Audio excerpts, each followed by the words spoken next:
Hello friends, I'm glad to see you on my channel. Enjoy watching. No matter how painful it is to admit, the ability to help others is a double-edged sword. Despite the melancholy tone, I knew I had to help a dear friend, but little did I know that in doing so I would stumble upon a dark secret that my own wife was hiding and that I would need help too. This discovery was completely unexpected. For Friday's strategy meeting, I was in charge of choosing a restaurant and I decided to choose a Hungarian restaurant. I was eager to try their rako crumpli. For those unfamiliar with Hungarian food, racket crumpli is a delicious potato dish with layers of bacon, eggs and sausage, and Magyar's restaurant serves the best version of this dish I have tried in many years. As a group of 6 members of Isaac Forsman Marketing's Imagination team, we thoroughly enjoyed our meal. Bob Isaacs, the CEO's son and head of our team, pulled out his trusty folder and notepad, cleared his throat, and began the meeting. Every Friday afternoon our team would spend 2 to 3 hours discussing the status of the project and our plans for the future. The atmosphere was relaxed and informal, and having the meeting on a Friday gave us a fast start to the week. Following this routine created a deep sense of camaraderie in the team. We continued to diligently follow this routine for almost 3 years after Bob took over the department and our performance improved significantly. Bob may have initially taken over because of his last name, but his achievements won the hearts and minds of the team. About half an hour after the meeting, I suddenly looked toward the back of the restaurant. It was a well-known spot for couples who wanted to be alone together, and Marcy and I had reserved this particular table in advance. But my surprise became more pronounced when I saw a familiar silhouette at the table. She was Laura Wycliffe, my husband's best friend and colleague of 20 years, even though she was accompanied by a man who was clearly not her husband. I bowed my head in astonishment. Until then I had seen Laura as a faithful companion of the abbot of the Catholic Church. I forced myself to stay away from this couple and concentrate on the meeting. I prayed that Laura hadn't noticed me yet, and I was afraid that she wouldn't stay in the restaurant or even get caught up in the activity. As I looked at them again and again, my face was getting hot and I could feel myself sweating. I saw them kissing lightly and he was stroking her hand sweetly. After enduring this unpleasant scene for 10 minutes, I found a reasonable excuse to leave early. Fortunately, Bob graciously let me go. The ride home was a blur, a dilemma swirling in my mind. How should I tell my wife that her best friend, Saint Laura, had kissed another man in a restaurant, possibly implying an affair? Back home, his wife realized she had a few hours of free time before she returned from her job as assistant to the vice president at Wells Fargo Bank. I changed into my comfortable clothes, jeans, and a t-shirt, and poured myself a glass of Casamigos tequila. As I took a sip, I couldn't help but laugh at their overhyped advertising campaign. What stood out in their ads was the use of humor.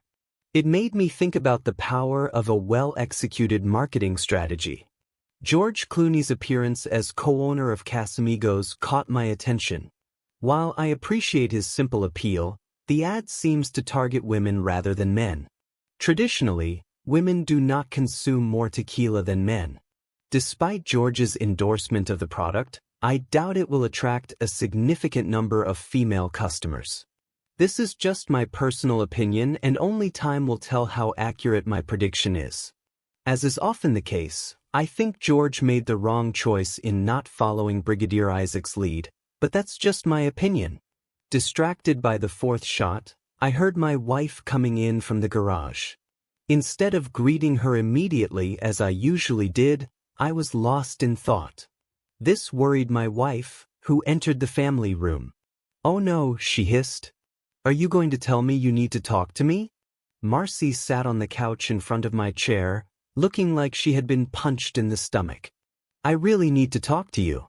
Not for the reasons you say." She looked up, a glimmer of hope in her eyes.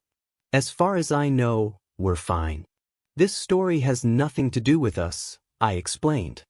He took a deep breath, raised his eyebrows and shrugged. Then who are you talking about? Laura. Laura Wycliffe, I said. You wouldn't believe that, would you?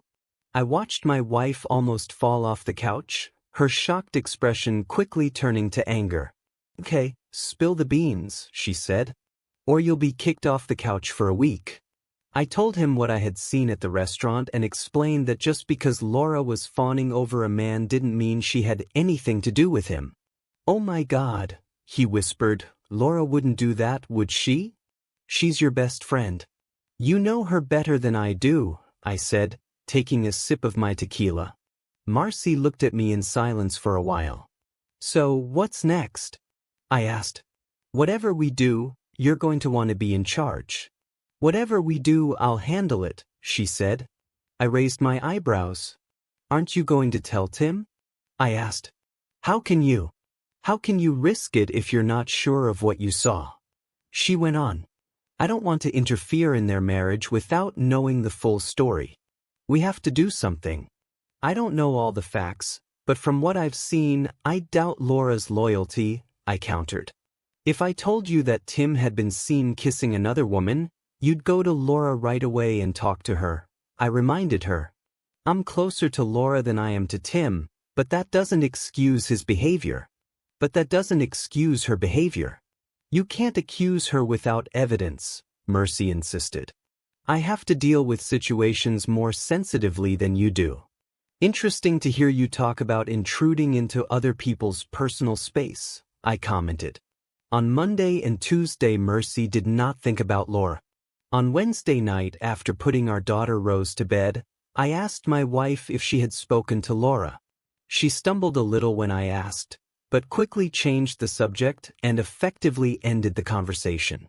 Deciding to leave things as they were, I intended to discuss the matter with my wife the following evening. If it's not convenient for you to see her, I can handle it, I offered. I will talk to her tomorrow, my wife Marcy begged. I have known my wife for a long time and I could sense that she was hesitant about something, so I was worried about the whole situation. I need answers. If I'm afraid to tell my wife, I have to tell Tim.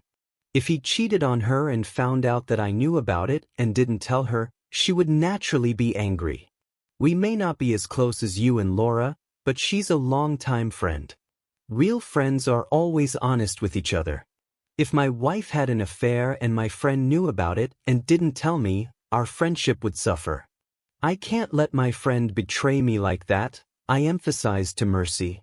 She seemed upset by my words and agreed to talk to Laura the next day. It never occurred to me that this conversation would eventually lead to the breakdown of our marriage, but only then did I realize that something was wrong. When Mercy returned the next day, she seemed to be hiding something. I felt she didn't want me to bring it up. On Friday night, after Rose had gone home with her friends, I decided to tell her about it. She pretended to forget, but eventually Marcy revealed the truth. She admitted that she had crossed the line with a man named Kenneth Attenborough, but it wasn't what I had imagined. She claimed she had simply lost control of her behavior and promised it would never happen again. If Mercy had looked me in the eye, I might have been inclined to believe her, but she didn't look me in the eye. She looked at my waist, over my shoulder, or anywhere other than my eyes. In 22 years of marriage, she never failed to look me in the eye, even when she admitted to damaging my prized 2010 Mustang Shelby GT 500. I had a feeling that Marcy and Kenneth were in contact, but I refused to accept that any relationship was absurd. Nevertheless, Marcy got involved, defended her friend, and deceived me. For the first time in our long relationship, she deliberately lied to me and broke my heart. Over the next few days, I tried to understand why my wife had betrayed my trust, but I couldn't find a single excuse. A few days later, Bob Isaacs offered me a one-on-one meeting in his office. He implied that we should discuss the mistakes I had made. Although our team rarely invites anyone to such meetings, Bob maintains confidentiality and is careful not to embarrass anyone in public. What's going on, Norm? What's going on, Norm? I told Bob that Marcy may have recently had an affair with one of her friends and admitted that I didn't know what to do next. Bob looked at me and suggested that we hire a private detective to investigate the situation with Marcy's friend. The most important thing is to find peace, he added. Norm, you can either cling to it or face the truth. Know the truth and move on, he advised. I have a contact who can give you a quick answer at an affordable price. What do you think of this plan? Would you tell a friend if you learned that his wife was having an affair? Remember the possible consequences of such news. You might be blamed. What if your friend gets angry with you, even if your wife is in fact cheating on you? This is a reasonable fear, but wouldn't you be betraying your friendship if you kept this a secret from him? I thought for a moment. Bob said, either we'll be best friends or we'll be total assholes. The next day I met with Roy Hoover, the private investigator Bob had recommended, and 2 weeks later I finally had proof that Laura Wycliffe was having an affair. Now it was my turn to do something, but I couldn't bring myself to tell my wife, who was clearly protecting her friend despite the betrayal. After 20 years of working with my wife, I understood Laura's character better than my husband Tim, and I knew that she was a good person. Over the years I had heard countless stories about Laura that gave me a clearer picture of her true nature. It was through his wife that I first met Tim. Like me, he appeared to be a fine man, but a bit reserved, perhaps due to his engineering education. Despite this, we communicated well and enjoyed each other's company. The four of us were passionate about sports, had a strong bond, and shared many similar values, including a belief in the importance of marital fidelity. However, Roy Hoover's work destroyed my idea of Tim's commitment to this belief. As for my wife, my position on this issue remained unclear. I called Tim and arranged to meet him for lunch next Tuesday. I considered meeting with him on Monday, but Mondays are always so stressful and difficult. I knew this meeting would be difficult. I asked the waitress to sit in a quiet corner seat to give us some privacy. I ordered a double Tanqueray on the rocks and Tim chose a dark craft beer from the extensive selection. When he took his place at the table, I smiled nervously. "Are you drinking already? Are you drinking already?" I replied with a sigh. We ordered our food and as soon as the server left, I brought up the difficult subject. "I don't want to upset you, Tim, but your wife is having an affair," I said. "If my spouse was cheating on me, my best friend would do the same thing." He turned away, tears rolling down his cheeks. "Damn," he muttered. "I didn't know." "How did you know? Did Marcy say something?" I repeated his frown. "I don't know how to say this, but I think Marcy was covering for her," I admitted, avoiding his gaze. "A few weeks ago, I saw something that struck me as suspicious. When I told Marcy about it, she initially tried to downplay it. After promising to talk to Laura, she came back saying that Laura had confessed to some wrongdoing but denied the affair. Marcy was honest with me, but I intuitively sensed that she wasn't telling me the whole truth and decided to take charge of the situation myself. I didn't want to betray my friend. We had the waitress bring our food to our table. My stomach churned and I could only imagine what he was feeling. "When and with whom?" "I'll get even, I promise," he growled. "I can't give you an exact time frame, but it was with Kenneth Attenborough, and I saw them kissing passionately in Majors 3 weeks ago. I didn't know who he was at the time, but the detective I hired proved to be very helpful. I handed him the papers and a flash drive with photos and videos. "Here," I said, handing him a large envelope. He carefully opened the envelope, trying to hide the sensitive information from prying eyes. As he read the contents, a range of emotions crossed his face: anger, disgust, sadness. "Damn it. You hired a private detective to spy on my wife? Why did you do that?" "I'm grateful, of course, but it would have been worth it. I had a feeling that your wife was cheating on you, but without solid evidence, I could not have raised the issue. You're my friend. I was just trying to be a good friend," I said. He lowered his eyes. "Damn, Damn, he muttered. I'm sorry, Norm. I'm not as good a friend as you are. I couldn't help but lose my temper. Damn it, I yelled, jumping out of my chair. I screamed and jumped up from my chair. Calm down, Norm. Calm down, Norm. Sit down. I looked around and realized that all eyes were now on me. I raised my hands in the air, apologized, and most people returned to their conversations. I took my seat again and whispered. From what you said earlier, he continued, it sounds like our wives were protecting each other. It seems that you and I were the only ones who honored the oath of allegiance that we all thought we had agreed to. I found out about Marcy 6 months ago. Laura confessed to me a year ago. She was on a date with a man she met at the bar just as I found out what Marcy was up to. She begged me not to share that information with you, but unfortunately I agreed. I'm sorry, Norm.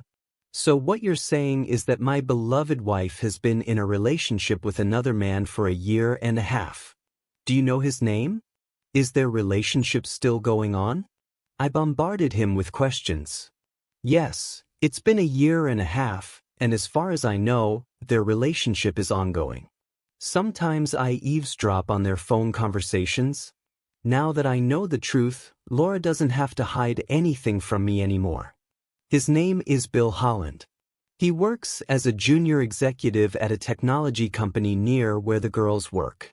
He and his coworkers were spotted at a bar where the girls often go after work. I tried to remain calm, but I struggled to suppress the urge to scream and panic. I couldn't believe things had turned out so badly for me that day. And Tim said, I asked the waitress to bring more drinks. I called my office and told Bob Isaacs that I wouldn't be in today as I had some personal business to attend to. Tim also called his office and decided to take the day off. I then contacted Roy and assigned him some additional duties. This time Tim agreed to take care of all the expenses. I decided that was fair. 2 weeks later, I received a packet of documents confirming what Tim had told me. During those 2 weeks, I couldn't help but think about what was wrong in our marriage, what had caused Mercy to look for another man. 20 years later, just finding out about her cheating was painful enough, but seeing the pictures was like a dagger in my heart.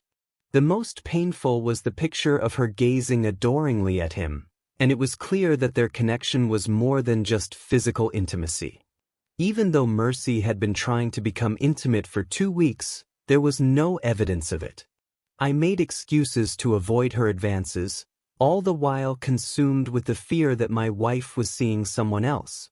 Instead of passively waiting for evidence, I took proactive action. I met with an attorney to resolve a typical financial issue. Upon receiving the envelope of documentary evidence, I immediately sent Marcy there, wasting no time preparing for trial. Even though I lived in a state where I didn't have to charge her with a crime, I decided not to list adultery as grounds for divorce. This decision seemed to embarrass the adulterous wife. When I called her 5 minutes after filing, she tearfully asked, "Do you really have to ask?" I calmly replied, "You two can fool each other, Marcy. You've been deceiving me for over a year now. Did you really think you'd get away with it always and without any repercussions?" There was an awkward silence in the room for a while, until I heard her sigh heavily. "I was going to tell you about it soon." "What, Marcy? How long did you think you could keep it from me?" I interrupted. "A year and a half. I should have told you sooner. I wasn't looking for him. We have a connection. He's my soulmate." I grumbled. "He's clearly your soulmate." I remembered how we had bonded and how she was in love with me. I remembered being her soulmate. Damn, woman. I'm sorry, Norm. I should have been more upfront with you. I sighed. When I entered the room, Marcy had already put a large pizza from my favorite pizza delivery store on the table. She poured a glass of wine, and I grabbed a beer. "We should have discussed this earlier," I said. She blushed guiltily. "It's not your fault." "It's all my fault," she admitted. "I've loved you for so long and he just took up space in my heart." Before or after we went to bed? I replied. Oh, Norm, you should have told me that. I thought we could have an adult relationship. I'm sorry, she complained. I replied sarcastically. She was shocked and tears came to her eyes.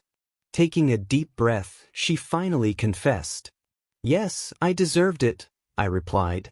7 months later, Marcy and I joined the ranks of the divorced. After selling the house, I received a generous portion of the proceeds, which allowed me to make a substantial down payment on a 3-bedroom apartment 15 minutes from where I worked. My daughter informed me that Mercy was living with her boyfriend. Meanwhile, our daughter Rose was preparing to enter her final year of university. Although she was having a hard time accepting our divorce, she was trying to make sense of the situation. She wondered if Marcy should have ended her relationship with me before starting one with Bill.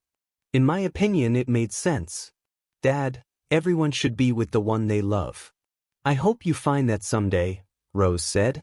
When I married my mom, I thought I had found my soul mate. I didn't think I would be the one. I don't remember there being a replacement clause in our vows. Noticing me rolling my eyes, Rose prudently chose to remain silent. For 6 months after the divorce, I tried not to think about Rose being in the same situation. I didn't rush out on dates like some of my friends, and I didn't make satisfying my physical desires a top priority. She believed there was more to life than making love. We didn't talk about divorce, but if the topic came up in conversation, I was happy to discuss it. As time went on, I began to see more and more single women in my life. It seemed paradoxical to me. In my 20s it was not easy to find a soul mate, and now, at the age of 40, women are showing interest in me. After a while, I brought up this observation with a friend who had gone through a divorce. Norm, you're a godsend. You look healthy, you're thriving in your career. No wonder you're so popular with the ladies. There are more single women than men in our age group, he says, and many men over 40 are tempted to date much younger partners, further narrowing their dating pool. I'd never really thought about that. I replied. For the next 6 months, I made an effort to go out on weekends. I dated younger and older partners. One date I'll never forget was with a 25-year-old woman who challenged me physically. She joked that she had a cure for my problems, referring to my difficulties the next morning. Conversely, socializing with a 55-year-old woman was beneficial to my body and ego. As Christmas approached, for the second time since my divorce, Bob Isaacs walked into my office, closed the door, and sat across from me. He was visibly anxious. What's on your mind, Bob? Norm, are you planning on bringing a girl to the company Christmas party next week? Bob asked cautiously. I noticed beads of sweat on Bob's forehead. I'm not going to bring anyone this year, I answered cautiously. Why do you ask that? He sighed heavily and I felt awkward. He began to tell me how his wife, a strong personality to be reckoned with and a bit of a busybody, had suggested he date her former roommate at the university, Lainey. After a painful divorce caused by infidelity, Marilyn thought Lainey and I were the perfect couple. I know you won't agree with me, but if you don't, Marilyn's gonna make my life harder. So what's wrong with Lainey? 2 noses or something? No, there isn't. She's just really nice. Oh, there it is. Typical, wonderful personality. Usually that means she's not very good looking. No, really, she's not attractive at all. She just has a wonderful personality. Please, Norm, please, he begged. I laughed at his bitter smile. I knew how attractive his wife was. Okay, I agree. But I have to make sure Marilyn is worth my effort, I said. He looked much more alert than he had before, he said. Now that we are agreed, tell me about Ms. Personality, I asked. Over the next few minutes he described my enigmatic companion in detail. She was of perfect height and weight, with long blonde hair flowing down her back. Despite being a former NCAA Division I volleyball player, She remained in shape after having children. Working as an actuary for an insurance company, she was not only smart, but had an interesting combination of qualities. She was detail-oriented. I couldn't help but wonder why Marilyn tries to introduce me to people like her. My wife likes to introduce me to new people. She's sure you and her friend will get along great. Isaac's foreman's annual Christmas party was a grand affair, with live music, delicious hors d'oeuvres, ribs, a speech by Father Bob, Theo Philip Isaacs, and various awards. The venue was elegant, with the men dressed in their best suits and the women in beautiful dresses. Philip's wife, Phoebe, took care of all the details. When I arrived at Bob Isaac's house to pick up my date, I felt like a nervous teenager going on a first date. Marilyn met me at the door and gave me a friendly kiss on the cheek before inviting me inside. When Bob showed up, I couldn't help but smile awkwardly. "Nice to meet you, Mr. Isaac. Don't worry, I'll make sure she gets home on time," Bob joked, sensing my nervousness. He smiled back at me, clearly preparing a witty reply. "I won't hesitate to find you two in my car," he warned, and we exchanged wry smiles. At that moment my companion appeared. She walked confidently into the room wearing a tight turquoise dress that elegantly flowed down to the floor, with a bold cut that emphasized her perfectly toned left leg. Her hair was pulled back into a chic ponytail, and her makeup emphasized her stunning azure eyes and luscious plump lips. I tried to speak, but couldn't get a word out. "Well said, Norm," Marilyn said, and my cheeks flamed. When Lene and I entered the party room, there was a crowd. When we walked in, we were greeted by Philip and Phoebe Isaacs. "Lene, it's good to see you again. Do you like spending time with the kids? Did you bring your son too?" Phoebe asked. "Norm, can I talk to you for a minute?" Philip grinned and took my hand. I had worked for him for almost 20 years, and our relationship went beyond the usual employer-employee bond. He was like a father to me. After my father passed away 2 years after I joined Isaac's team, Philip became a father figure I could rely on. He and Phoebe kept in touch, especially when he found out that my relationship with Mercy wasn't going well. We never talked about it directly, but I knew he was aware of my dating life after the divorce. "I've known Lainey as long as I've known Marilyn," Philip said. "Considering you're like a son to her, it's nice to know she's a positive influence on you." I couldn't help but notice that he used the word son, casually, implying a deep connection between us. "Exactly," I replied. Marilyn had planned this evening, and I wasn't sure what would happen next, but I promised to be respectful. "You can trust me," I assured her. Philip said the same thing. "I'm glad we came to an agreement." Throughout the evening, Lainey and I shared life stories and got to know each other well. Her dancing was elegant and graceful. As we slow danced, I enjoyed the moments when her body fit easily in my arms. Even though the other men invited her to dance with them throughout the evening, she always looked at me. I didn't want her to dance with anyone else, but I couldn't protest because of the uncertain nature of our relationship. However, she seemed to understand my unspoken feelings and politely declined all other invitations. The evening ended with a beautiful heartfelt kiss on the doorstep of Isaac's house. On the way home, I asked her to enter my phone number. Sitting in the driveway of Isaac's house, I called her. "What are your plans for tomorrow?" I asked. Marilyn was right. Lainey was exactly the woman I was looking for. To my surprise, on the first 5 dates we didn't sleep together. It wasn't until the 6th date that we slept together, and it was a great experience for both of us. I didn't know how long it had been since my last intimate encounter with Lainey, but after dinner and dancing, I started kissing her on the couch in my apartment, and she readily complied. I may not have been a skilled dancer like Fred Astaire or Gene Kelly, but my ex-wife loved to dance, and I had learned it well enough. Funny how that skill suddenly came in handy in my life, and I never would have thought of it. That night, when we left the club and headed to my apartment, Rainey seemed especially excited. The night was filled with an unparalleled intimacy, and I discerned a real gem in her. After we hugged, she looked at me with a puzzled expression and asked, "What kind of world is this?" exclaimed I. She said that while we were talking she felt as if she had lost consciousness for a moment and came back to reality. I couldn't help but smile at her words. "You really are a wonderful person," she said.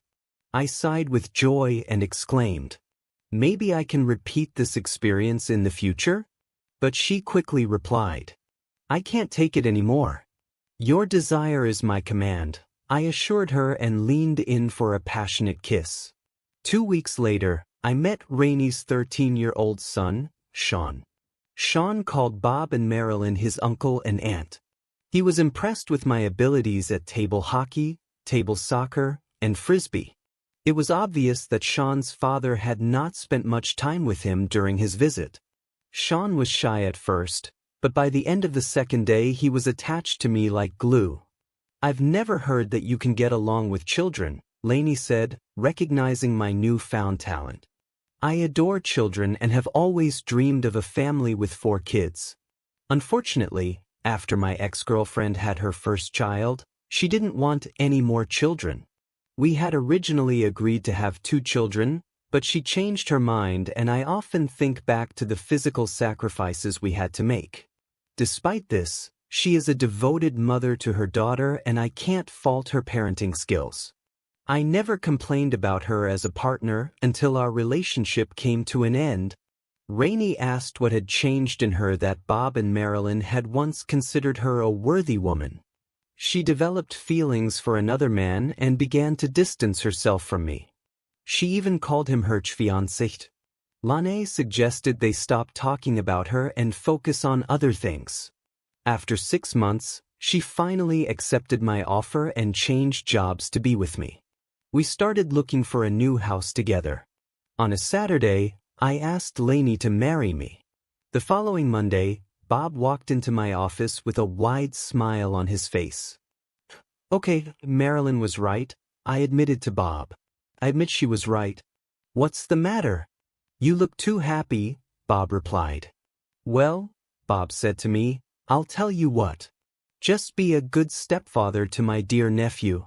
After work, Bob and I enjoyed a drink in a quiet pub. It had been almost a year since I had last seen Tim, when he and Laura were trying to patch up their relationship. Since he had started dating Lainey, his friendship with Bob had strengthened greatly. It was clear that their attempts had failed. "Hey, long time no see. How are you?"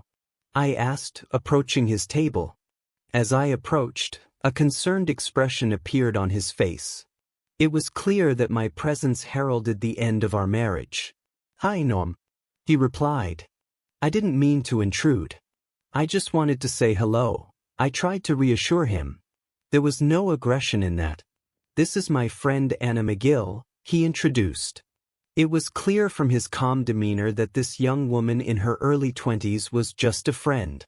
"Anna, this is Norm, the man who completely changed my life," Tim said. Anna looked surprised. Tim noticed her reaction and realized he needed to at least briefly explain the situation. "This is his private investigator, the same one who uncovered my ex-wife's affair. After I uncovered his wife's infidelity, he decided to divorce her. As for me, I tried to patch things up with my own spouse.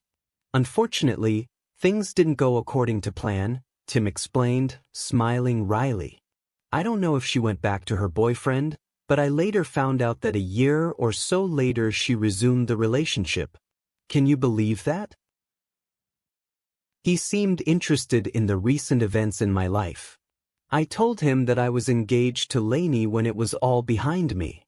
"I thought we'd never get married again," he said. "She has to be special to heal the wounds Mercy has inflicted. She really is special." "I'm sorry it didn't work out, Tim," I said sincerely. "Well, if you remarry, I guess that's where your ex ends," Tim said. I threw him a puzzled look. "I thought our relationship with Marcy ended when the divorce was finalized." He asked incredulously. "What did you ask him about?" I replied. "Mercy's partner left her." Your daughter didn't tell you? It turned out that their relationship wasn't as amicable as Marcy had thought. She wanted commitment, and he wanted something else. She mistakenly thought their relationship was love, and he thought it was purely physical. I didn't begin to wonder why Rose hadn't told me about it. I told her that although I had lost interest in the situation, I hoped she would get in touch and try to reconcile with me. I was sure Rose had already told her about my engagement, so she didn't mind. At any rate, I had to admit that I was very lucky. Lainey and I had a bond, emotional and physical, that was perhaps stronger than my bond with Marcy. She also had a son, Sean. Being only a stepson, he soon became my son in every way but paper. Even after his parents divorced, we developed a strong bond as he maintained a close relationship with his father. Despite our different sports preferences, he rooted for the Chicago Cubs and I rooted for the New York Yankees. We found common ground, cheering each other on when our teams weren't competing. When Rainey and I bought our house, it had 4 bedrooms. The second floor of the house was divided into 2 master bedrooms, with the master bedroom at one end and a smaller bedroom at the other. The master bedroom had its own bathroom and the smaller bedroom had a bathroom with a shower. The smaller bedroom could be used as a guest room, but it was always assumed to be Sean's. Any misgivings about whether to give him that room disappeared when he said, "If we move, it'll cut down on the noise from our room." "Mom, I'm 14 years old. Do you really think I don't know what you're trying to do in our room?" "It's all your fault," Lane playfully replied. "He talks to you too much." When we first met, Rose immediately became obsessed with Lainey. Even before I proposed, I thought Rose was jealous of how close Sean and I were. "I'm so happy to have the son I've always dreamed of," I told her. There was a hint of nervousness in her voice. "Rose, having a son is wonderful. Your place in my heart is irreplaceable," I assured her. Sean had just found his place in our lives. We hugged each other tightly. "Dad, I'm so glad you found the right man. I was always worried that you were alone," she whispered. Rose never asked, but she let me know about her mother. Her ex-wife had dated young men, some of whom were old enough for her own daughter to date. Rose jokingly said she was afraid she would have to introduce Mercy to her peers for fear her mother would try to seduce them. 2 years after marrying Rainey, Rose married a big man who had previously played in the minor leagues. After retiring from baseball, he found a job in finance and found a use for his business education. Despite his loyalty to the Atlanta Braves team, he bonded with Sean and me over our shared passion for baseball. When all 3 of us were together, tensions at times reached a maximum. As a result, Rainey and Rose preferred to go shopping while we watched the game. Rose warned me that Marcy was bringing her fiancé, Larry, a banker in his 40s, to the wedding. "Dad, he's cute, but I think she's really into him. Even if he tries to get your attention, stay calm," I replied. Rose understood. Larry was calm, but knew when to back off. Marcy could see that he was worried about ruining my mood. As the father of the bride, I financed the wedding and made sure Rose got everything she wanted. Throughout my successful career at Isaacs Forthman Associates, I have been a 10% partner. Philip Isaacs and Jack Forsman suggested adding my name to the company name, but I felt Isaacs Forsman had a strong corporate identity and didn't want to change it. I didn't need approval to boost my self-esteem. I was the only one paying for it, so I decided to treat myself to something special. Phil and Bob Isaacs, my new son-in-law Jack Forsman, and Larry McIntyre. I raised my glass and made a toast. Larry whispered something to my ex-wife, and for the first time that evening he looked genuinely impressed. Later, Marcy took me aside and thanked me for organizing a wonderful event and for including Larry in the celebration. "Tonight must have cost you a tidy sum, don't you think? Tonight must have cost you a lot of money," she said. "You've been fine since you got married. You just didn't realize it because you were so focused on your other half." Honestly, I don't regret that it didn't work out. Not that I didn't want it to work out, it just didn't happen. Perhaps Larry would have been a better fit. Marcy successfully walked down the aisle with Larry, but their marriage ended in divorce less than 3 years later. In the meantime, Marcy seemed to be mostly alone, occasionally visiting an elderly admirer and having regular bingo nights at church. Over time, her bond with Lainey grew even stronger, and Rose and her son-in-law had 2 grandchildren. Meanwhile, Sean, after graduating from university, joined Isaac's Forsman Associates and married 2 years later. Along with his wife, 3 grandchildren were born into our family. Rainey and I discussed the possibility of becoming an empty nester couple many times, and after careful consideration, we decided to buy an SUV and travel the country. It's been a long time since I last saw Tim Wycliffe, and I can't help but wonder what happened to him. Mercy was lonely and unhappy. She didn't have long-term relationships with men. Perhaps this was due to her infidelity. One day at a family reunion, she confessed to me that she was very sorry that she had traded me for another man. That night, Marcy overreacted and acted sassy. That night Mercy brazenly started kissing Rose's husband, and the whole family, shocked by the sight of her mother-in-law, cut off contact with her. Scandal erupted when Rose caught Mercy cuddling with her son-in-law. 5 years later, Mercy is undergoing psychiatric treatment. Apparently, she has had health problems for a long time, but we didn't pay attention to them.